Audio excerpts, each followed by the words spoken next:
ইমানদারের সার্টিফিকেট নিতে হলে অবশ্যই তাকে পরীক্ষা দিতে হবে।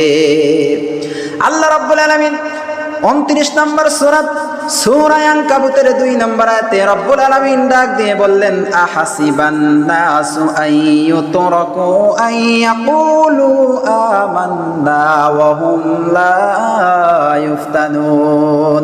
মানুষ কি মনে করে যে আমরা ঈমান এনেছি বললেই তাদেরকে ছেড়ে দেওয়া হবে? না না না, অবশ্যই মুখের কথাতে ঈমানদারের সার্টিফিকেট দেওয়া হবে না।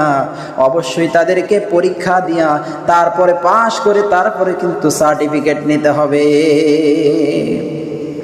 আল্লাহ তাআলা বললেন মানুষকে আমি পরীক্ষা করব।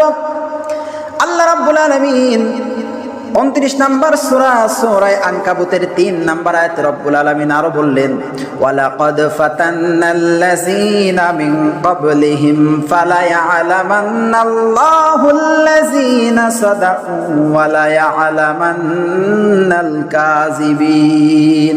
আর আমি তো তাদের পূর্ববর্তীদের পরীক্ষা করেছি, ফলে আল্লাহ রাব্বুল আলামিন অবশ্যই জেনে নেবেন কারা সত্যবাদী এবং কারা মিথ্যা কথা বলে। আল্লাহ তাআলা বললেন, বান্দারে আমি তোমাদের কয়েকটা জিনিস দ্বারা পরীক্ষা করে নেব তোমার ঈমান আছে কি নাই।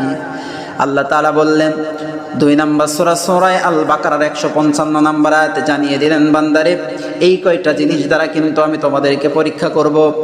আল্লাহ তাআলা বলেন, ওয়ালা নাবলুওয়ান্নাকুম বিশাইইম মিনাল খাউফি ওয়াল জু'i ونقص من الأموال والأنفس والثمرات وبشر الصابرين।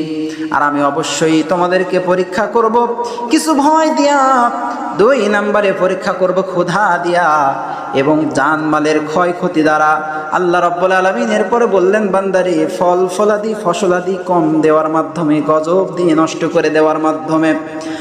আর হে নবী আপনি শোনেন, আর আপনি তাদেরকে সুসংবাদ দিয়ে দেন যারা এইগুলা ঘটার পরেও ধৈর্য ধারণ করতে পারবে।